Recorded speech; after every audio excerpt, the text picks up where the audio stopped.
இந்த அடி போதுமா? அமெரிக்காவின் கதறல்கள் கேட்கின்றதா? அடிமை அரபுகளுடைய கதறல்கள் கேட்கின்றதா? ஒன்றா இரண்டா? 24 மணித்தியாலங்களுக்குள் 6 விமானங்கள், 2 ஹெலிகாப்டர்கள், 5 ட்ரோன்கள் என வேட்டையாடி விளையாடும் ஈரானிய வான் பாதுகாப்பு படையினர். குவைத்தையும் பஹ்ரைனையும் பொழந்து கட்டும் ஈரானிய ஏவுகணைகளும் ட்ரோன்களும், பற்றி எறியும் குவைத்தினுடைய பஹ்ரைனினுடைய மிக முக்கியமான தளங்களும், அளிக்கப்பட்டிருக்கக்கூடிய அமெரிக்க அதிகாரிகளும் சிப்பாய்களும், சிதைக்கப்பட்டிருக்கக்கூடிய பல விமானங்களும், அவசரமாக 48 மணி நேர யுத்த நிறுத்தத்தினை கோரியிருக்கக்கூடிய டொனால்ட் ட்ரம்பும், ஈரானின் தரமான சம்பவங்களும், அசிங்கப்பட்ட பாகிஸ்தானும், ஈரானிடம் மண்டியிட்ட ஐரோப்பிய நாடுகள், பிரான்சை வைத்து ஈரான் மேற்கொண்ட ராஜதந்திர விளையாட்டும், ஐநாவினுடைய பாதுகாப்பு சபையில் முன்வைக்கப்பட்ட தீர்மானத்தினுடைய நிலைமைகளும், இஸ்ரேலிய ஆக்கிரமிப்பின் மிக முக்கியமான இராணுவ கைத்தொழில் வளாகங்களை தரைமட்டமாக்கி வரும் ஈரானிய ஏவுகணைகள்,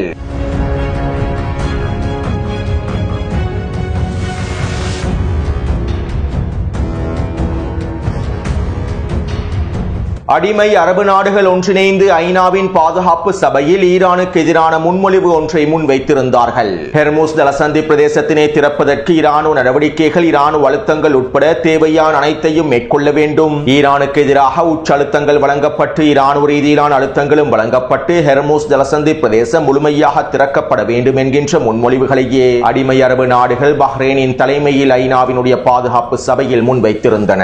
நேற்றைய காணொளியில் இவை தொடர்பாக தெளிவாக குறிப்பிட்டுள்ளேன். அதே நேரம் அடிமை அரபுகளினால் முன்வைக்கப்பட்டிருக்கக்கூடிய குறித்த தீர்மானத்திற்கு ரஷ்யாவும் சீனாவும் ஆதரவளிக்கவில்லை. குறித்த தீர்மானத்திற்கு எதிரான கருத்துக்களையும் விமர்சனங்களையுமே முன்வைத்திருந்தார்கள். அதே போன்று ஹெர்முஸ் ஜலசந்தி பிரதேசத்திலே ஈரானுக்கு எதிராக களமிறங்குவது முட்டாள்தனம் என்றும், ஹெர்முஸ் ஜலசந்தி பிரதேசத்தில் இராணுவ நடவடிக்கைகளை மேற்கொண்டு ஹெர்முஸ் ஜலசந்தி பிரதேசத்தினை மீட்டெடுக்க முடியாது என்றும், ஈரானோடு பேச்சுவார்த்தைகளை மேற்கொள்வதன் மூலமாகவே இந்த பிரச்சனையை முடிவுக்கு கொண்டு வர முடியும் என்றும் பிரான்சினுடைய அதிபர் மேக்ரோன் தெரிவித்திருந்தார். மேலும் ஐநாவின் பாதுகாப்பு சபையில் அடிமை அரபுகள் முன்வைத்திருக்கக்கூடிய தீர்மானத்திற்கு எதிராகவே பிரான்சும் வாக்களிக்கும் என்றும் தகவல்கள் வெளியாக இருந்தன. பிரான்சை தொடர்ந்து குறித்த தீர்மானத்திற்கு வாக்களிப்பதிலிருந்து ஜெர்மனியும் பின்வாங்கியிருந்தது. பிரித்தானியாவும் வாக்களிப்பில் பங்கேற்குமா என்கின்ற சந்தேகம் வலுப்பெற்றிருந்தது. அதாவது ரஷ்யாவும் சீனாவும் குறித்த தீர்மானத்தை வீட்டோ செய்யாவிட்டாலும் பிரான்சே குறித்த தீர்மானத்தை வீட்டோ செய்துவிடும் என்கின்ற நிலைமை ஏற்பட்டிருந்தது. மேலும் அதிகளவான ஐரோப்பிய நாடுகள் அடிமை அரபுகளினால் முன்வைக்கப்பட்டிருக்கக்கூடிய குறித்த தீர்மானத்திற்கான ஆதரவை வழங்கவில்லை. இதனால் அடிமை அரபுகள் நேற்றிரவு குறித்த தீர்மானத்திற்கான வாக்கெடுப்புகளை நடத்த வேண்டாம் என ஐநாவின் பாதுகாப்பு சபையிடம் கோரிக்கைகளை முன்வைத்திருந்தார்கள். மேலும் இதற்கமைவாக நேற்றிரவு குறித்த தீர்மானத்திற்கான வாக்கெடுப்பானது ஒத்திவைக்கப்பட்டுள்ளது. மீண்டும் எப்போது குறித்த தீர்மானம் முன்வைக்கப்படும் என்கின்ற தகவல்களை அடிமை அரபுகள் வெளியிடவில்லை. அடிமை அரபுகளுடைய குறித்த முன்மொழிவானது நேற்றிரவு முன்வைக்கப்பட்டிருந்தால் ஐரோப்பிய நாடுகளின் மூலமாகவே குறித்த தீர்மானம் தோற்கடிக்கப்பட்டிருக்கும். பிரான்சின் மூலமாகவே குறித்த தீர்மானம் தோற்கடிக்கப்பட்டிருக்கும். அவ்வாறு பிரான்சின் மூலமாக குறித்த தீர்மானம் தோற்கடிக்கப்பட்டால் அது அடிமை அரபுகளுக்கு மிகப்பெரிய அவமானமாகவும் மாறிவிடும். மேலும் ரஷ்யாவும் சீனாவும் விழுந்து விழுந்து சிரிப்பார்கள். எனவே இந்த அவமானத்தை தவிர்க்கும் நோக்கத்தோடு அடிமை அரபுகள் ஐநாவின் பாதுகாப்பு சபையில் முன்வைக்கக்கூடிய தீர்மானத்தை ஒத்திவைத்துள்ளார்கள். அத்தோடு இங்கிருக்கக்கூடிய ஈரானின் மிக முக்கியமான ராஜதந்திர விளையாட்டு என்னவென்றால், நேற்று காலையிலேயே ஹெர்முஸ் ஜலசந்தி பிரதேசம் வழியாக பிரான்சுக்கு சொந்தமான சரக்கு கப்பல் ஒன்று பயணித்தது. அதாவது பிரான்சுக்கு சொந்தமான சரக்கு கப்பல் ஒன்றுக்கு ஈரான் அனுமதியை வழங்கியிருந்தது. இதற்கமைவாக குறித்த சரக்கு கப்பல் ஈரானுக்கு வரியை செலுத்திவிட்டு ஈரானின் அனுமதியை பெற்றுக்கொண்டு ஹெர்முஸ் ஜலசந்தி வழியாக கடந்தது. மேலும் பிரான்ஸ் ஈரானினுடைய நிபந்தனைகளை ஏற்றுக்கொண்டதன் விளைவாகவே பிரான்சினுடைய ஒரு சரக்கு கப்பலுக்கு அனுமதி வழங்கப்பட்டிருந்தது. ஐநாவின் பாதுகாப்பு சபையில் அடிமை அரபுகளினால் முன்வைக்கப்பட்டிருக்கக்கூடிய தீர்மானத்திற்கு பிரான்ஸ் எதிராக வாக்களிக்க வேண்டும் அல்லது வீட்டோ செய்ய வேண்டும் என்கின்ற நிபந்தனைகளையே ஈரான் முன்வைத்திருந்ததாகவும், இந்த நிபந்தனைகளை பிரான்ஸ் ஏற்றுக்கொண்டிருந்ததாகவும், இதன் விளைவாகவே அவசரமாக அடிமை அரபு நாடுகள் குறித்த தீர்மானத்தினை ஒத்திவைத்திருப்பதாகவும் தகவல்கள் வெளியாக இருந்தன. 4 வருடங்களாக ரஷ்யா உக்ரைன் போரிலே பிரான்சை கட்டுப்படுத்த முடியாமல் ரஷ்யா தடுமாறுகின்றது. ரஷ்யாவுக்கு பிரான்ஸ் ஒரு தலையிடியாகவும் இருக்கின்றது. ஆனால் ஈரான் ஹெர்முஸ் ஜலசந்தி பிரதேசத்தினை பயன்படுத்தி பிரான்சின் ஒரே ஒரு சரக்கு கப்பலுக்கு மாத்திரம் அனுமதியை வழங்கி அடிமை அரபுகளுடைய தீர்மானத்திற்கு வீட்டோ செய்யும் அளவுக்கு பிரான்சை கொண்டு சென்று விட்டது. இது தான் உண்மையான ராஜதந்திர விளையாட்டு. அதாவது ஐரோப்பிய நாடுகள் ஈரானிடம் மண்டியிட்டு விட்டன. ஹெர்முஸ் ஜலசந்தி பிரதேசம் முழுமையாக இழுத்து மூடப்பட்டிருப்பது ஐரோப்பிய நாடுகளுக்கு மிகப்பெரிய இழப்பாகும். இதனால் ஈரானுக்கு எதிராக ஐரோப்பிய நாடுகள் களமிறங்குவதற்கே பயப்படுகின்றார்கள். எனவே தற்போது ஏற்பட்டிருக்கக்கூடிய இந்த நிலைமையினால் ஐரோப்பிய நாடுகளை வைத்து ஈரான் ராஜதந்திர விளையாட்டை தொடரப் போகின்றது. மேற்குலகை இரண்டாக பிளக்கப் போகின்றது. ஐரோப்பிய நாடுகளை அமெரிக்காவுக்கு எதிராக திருப்பி விடுவதற்கான எல்லா விதமான வேலை திட்டங்களையும் ஈரான் மேற்கொள்கின்றது. ஈரான் மீதான பயத்தினால் தற்போது ஐரோப்பிய நாடுகள் அமெரிக்காவை எதிர்ப்பதற்கும் துணிந்து விட்டார்கள். ஈரானினுடைய இந்த ராஜதந்திர விளையாட்டு நிச்சயமாக மேற்குலகை சிதைக்கும். ஹெர்முஸ் ஜலசந்தி பிரதேசம் இன்னும் 6 மாதங்களுக்கு முழுமையாக இழுத்து மூடப்பட்டால் அமெரிக்காவும் ஐரோப்பிய நாடுகளும் ஒருவருக்கொருவர் மோதிக்கொள்வார்கள். மேலும் இதன் மூலமாக ஒரு விடயத்தினை தெளிவாக புரிந்து கொள்ள முடியும். உலகினுடைய புதிய ஒழுங்கை ஈரான் தான் தீர்மானிக்கின்றது. மத்திய கிழக்கு பிராந்தியத்திலே ஈரான் விதைக்கப் போகும் சமன்பாடுகளே உலக ஒழுங்கில் மிகப்பெரிய மாற்றத்தை ஏற்படுத்தப் போகின்றது.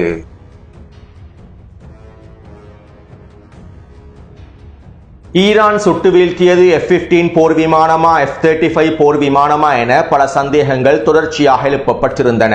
கிடைக்கப்பெற்றிருக்கக்கூடிய உறுதிப்படுத்தப்பட்டிருக்கக்கூடிய தகவல்களுக்கு அமைவாக ஈரான் ஆரம்பமாக F-15 போர் விமானத்தையே சுட்டு வீழ்த்தியுள்ளது. அதே நேரம் பாரசீக வளைகுடா பிரதேசத்திலே அமெரிக்காவின் A-10C போர் விமானத்தையும் ஈரான் சுட்டு வீழ்த்தியுள்ளது. F-15 போர் விமானம் சுட்டு வீழ்த்தப்பட்டு 1-2 மணித்தியாலங்களுக்குள்ளேயே பாரசீக வளைகுடா பிரதேசத்தில் A-10C போர் விமானம் சுட்டு வீழ்த்தப்பட்டுள்ளது. மேலும் இதனை அமெரிக்க அதிகாரிகள் உறுதிப்படுத்தியுள்ளார்கள். நியூயார்க் டைம்ஸ் ஊடகமும் இவை தொடர்பான தகவல்களை வெளியிட்டிருந்தது.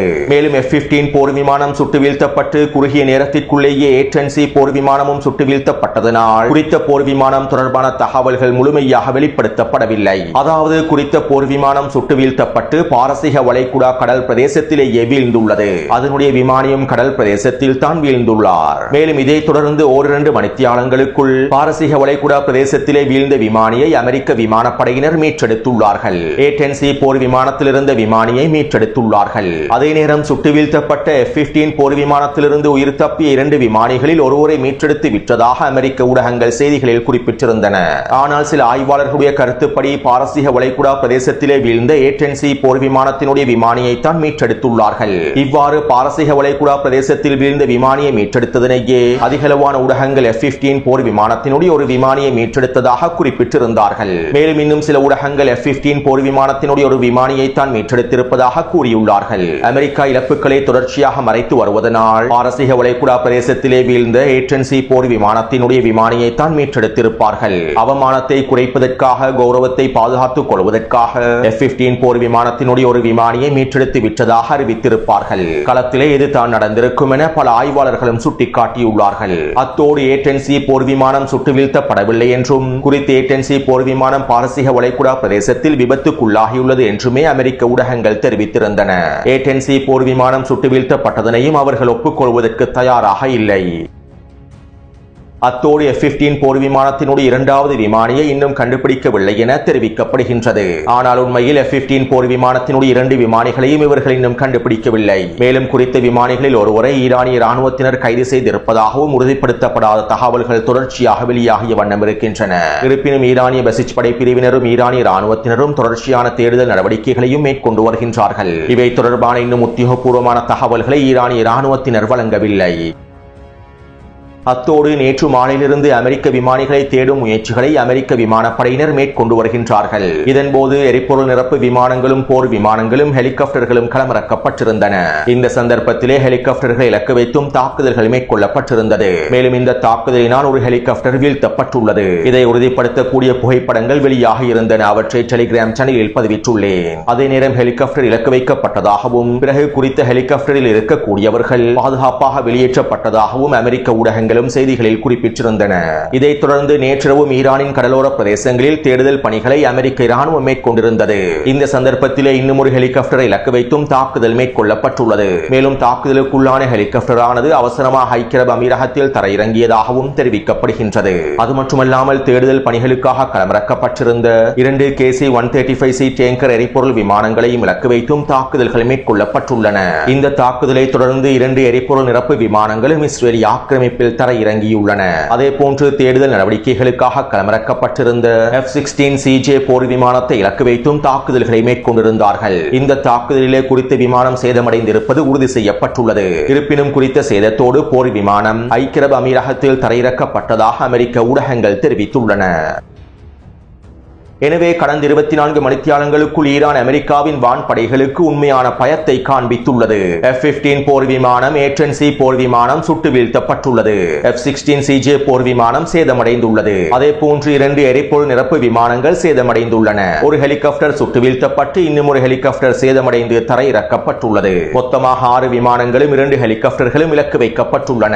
அது மட்டுமல்லாமல் கடந்த 24 மணித்தியாலங்களுக்குள் ஈரானின் ஜன்ஜான் பிரதேசத்திலே அமெரிக்காவினுடைய 2 ஏவுகணைகளை சுட்டு வீழ்த்தியுள்ளார்கள். மேலும் 2 அமெரிக்க MQ-9 ட்ரோன்களையும் இஸ்ரேலி ஆக்கிரமிப்பின் ஒரு ஹெர்மஸ் ட்ரோனையும் சுட்டு வீழ்த்தியுள்ளார்கள். இதற்கு மேலதிகமாக நேற்று அதிகாலையிலேயே 2 MQ-9 ட்ரோன்களையும் சுட்டு வீழ்த்தி இருந்தார்கள். எனவே ஒட்டுமொத்தமாக 5 ட்ரோன்களையும் 2 குரூஸ் ஏவுகணைகளையும் சுட்டு வீழ்த்தியுள்ளார்கள். அதாவது 6 விமானங்கள், 2 ஹெலிகாப்டர்கள், 5 ட்ரோன்கள் என 24 மணித்தியாலங்களுக்குள் அமெரிக்க விமானப்படையினுடைய 13 சொத்துக்களை முழுமையாக அளித்துள்ளார்கள். அத்தோடு இந்த போர் ஆரம்பிக்கப்பட்டதிலிருந்து ஈரானுக்குள்ளே சுட்டு வீழ்த்தப்பட்டிருக்கக்கூடிய ட்ரோன்கள் எண்ணிக்கையானது 160 உயர்ந்துள்ளது. அடுத்து இங்கிருக்கக்கூடிய மிக முக்கியமான விடயம் என்னவென்றால், அமெரிக்க போர் விமானங்களை அதிரடியாக சுட்டு வீழ்த்துவதற்கு ஈரான் நவீன வான் பாதுகாப்பு அமைப்புகளை களமிறக்கியுள்ளது என்பதுதான். கடந்த ஒரு மாதமாக களமிறக்காத வான் பாதுகாப்பு அமைப்புகளை ஈரான் தற்போது களமிறக்கியுள்ளது. நான் ஆரம்பத்திலேயே இவை தொடர்பாக தெளிவாக குறிப்பிட்டிருந்தேன். இது ஒரு நீண்ட போர் என்பதனால் ஈரான் அனைத்து ஆச்சரியங்களையும் ஒரே நேரத்தில் களமிறக்காது. அனைத்து வான் பாதுகாப்பு அமைப்புகளையும் ஒரே நேரத்தில் களமிறக்காது. ஆரம்பத்திலேயே ஈரான் இந்த வான் பாதுகாப்பு அமைப்புகளை களமிறக்கியிருந்தால் அமெரிக்கா இவற்றுக்கு எதிராக குண்டு வீசி அளித்திருக்கும். ஆனால் தற்போது இவற்றை பாதுகாப்பாக வைத்துவிட்டு தேவையான சந்தர்ப்பத்தில் ஈரான் களமிறக்கியுள்ளது. ஈரானுக்கு எதிரான ஃபைனல் ப்ளோ தாக்குதல்களை மேற்கொள்வதற்கு அமெரிக்கா திட்டமிட்டு வரக்கூடிய நிலைமையில் ஈரான் அதனுடைய அடுத்த கட்ட ஆச்சரியங்களை களமிறக்கியுள்ளது. மேலும் கடந்த 2 நாட்களுக்கு முன்புதான் ஈரானினுடைய வான் பாதுகாப்பு அமைப்புகளை முழுமையாக அழித்து விட்டோம் என டொனால்ட் ட்ரம்ப் தெரிவித்திருந்தார். ஆனால் தற்போது அமெரிக்க விமானப்படையானது ஈரானிய வான்பரப்பில் சிதைக்கப்பட்டுள்ளது.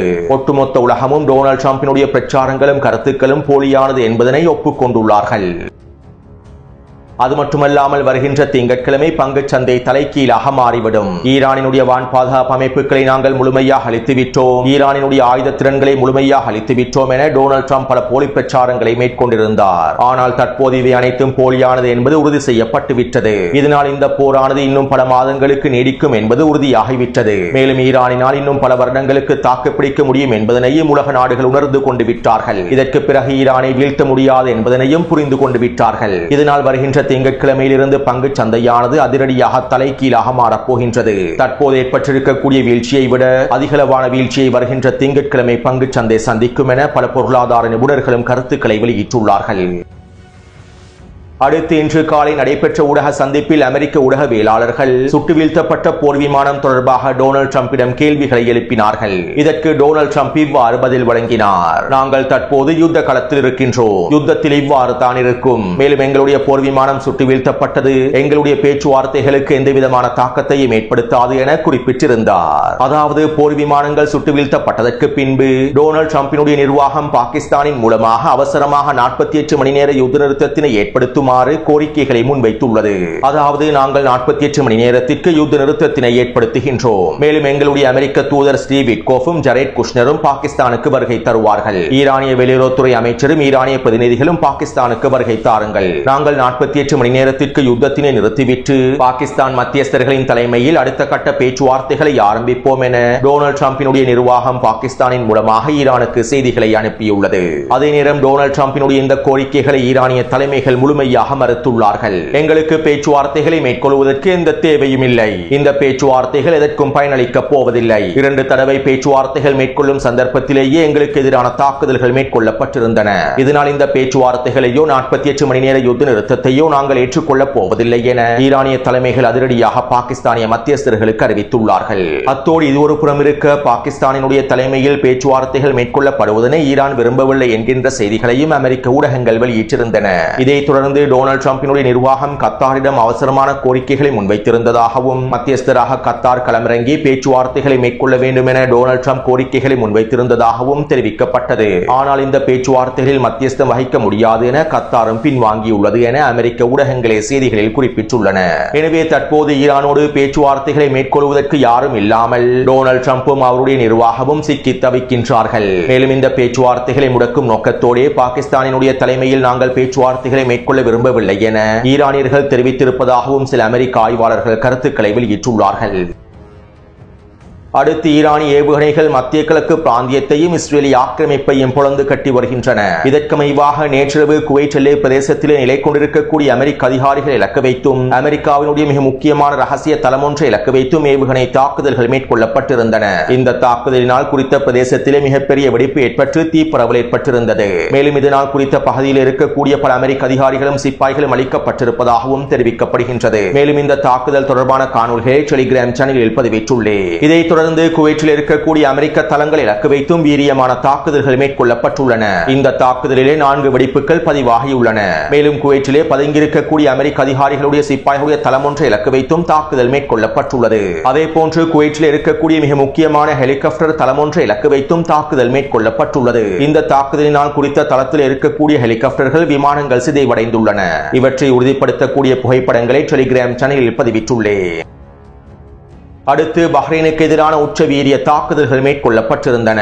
இதற்கமைவாக பஹ்ரைனில் இருக்கக்கூடிய மிக முக்கியமான நீண்ட தூர ராடர் அமைப்பான 327 AR ராடர் அமைப்பை முழுமையாக தரைமட்டமாக்கியுள்ளார்கள். அதே போன்று பஹ்ரைனில் இருக்கக்கூடிய 3 கைத்தொழில் வளாகங்கள் இலக்கு வைத்து 6 ஏவுகணை தாக்குதல்களை மேற்கொண்டுள்ளார்கள். இந்த தாக்குதலினால் 4 வெடிப்புகள் பதிவாகியுள்ளன. மேலும் கைத்தொழில் வளாகத்தில் இருக்கக்கூடிய அதிகளவான பிரதேசங்கள் சிதைக்கப்பட்டுள்ளன. அல்பா அலுமினிய ஆலையினுடைய பல பிரதேசங்கள் அளிக்கப்பட்டுள்ளன. அத்தோடு ஈரானிய ஏவுகணைகளை சுட்டு வீழ்த்துவதற்கு ஏவப்பட்ட அமெரிக்காவின் பெட்ரியோட் வான் பாதுகாப்பு அமைப்பானது பஹ்ரைனின் குடியிருப்பு பிரதேசம் ஒன்றில் வீழ்ந்து தாக்கத்தினை ஏற்படுத்தி இருந்தது. இதனால் குறித்த பிரதேசத்தில் இழப்புகள் ஏற்படுத்தப்பட்டிருப்பதாகவும் தெரிவிக்கப்படுகின்றது. அதே போன்று பஹ்ரைனிலே அமெரிக்க அதிகாரிகளும் சிப்பாய்களும் பதுங்கியிருக்கக்கூடிய ரகசியமாக இருக்கக்கூடிய 2 தளங்களை இலக்கு வைத்து தாக்குதல்களை மேற்கொண்டுள்ளார்கள். இந்த தாக்குதலினால் பல அதிகாரிகளும் சிப்பாய்களும் கொல்லப்பட்டுள்ளார்கள் என தெரிவிக்கப்படுகின்றது. அடுத்து இஸ்ரேலிய ஆக்கிரமிப்புக்கு எதிராக வீரியமான தாக்குதல்கள் மேற்கொள்ளப்பட்டு வருகின்றன. பீர்ஷேபா பிரதேசத்தில் இருக்கக்கூடிய இஸ்ரேலிய ஆக்கிரமிப்பின் இராணுவ கைத்தொழில் வளாகத்தை இலக்கு வைத்து தாக்குதல்கள் மேற்கொள்ளப்பட்டிருந்தன. இந்த தாக்குதலிலே குறித்த கைத்தொழில் வளாகம் தரைமட்டமாக்கப்பட்டிருந்தது. இவை தொடர்பான காணொலிகளையும் டெலிகிராம் சேனலில் பதிவிட்டுள்ளேன். அதே போன்று ஹைஃபா, டெல் அவீவ் மற்றும் பெனிபராக் பிரதேசங்களில் 6 வெடிப்புகள் பதிவாகியுள்ளன. குறித்த பகுதியில் இருக்கக்கூடிய குடியிருப்பு கட்டிடங்கள் சிதைக்கப்பட்டுள்ளன. மேலும் இன்று அதிகாலையில் இருந்தும் இஸ்ரேலிய ஆக்கிரமிப்புக்கு எதிராக ஏவுகணை தாக்குதல்கள் மேற்கொள்ளப்பட்டு வருகின்றன. எனவே இந்த காணொலி தொடர்பான கருத்துக்களை பதிவிடுங்கள். அடுத்த காணொலி விரைவாக பதிவிடுகின்றேன். தொடர்ந்தும் என்னுடன் இணைந்திருங்கள். நன்றி, வணக்கம்.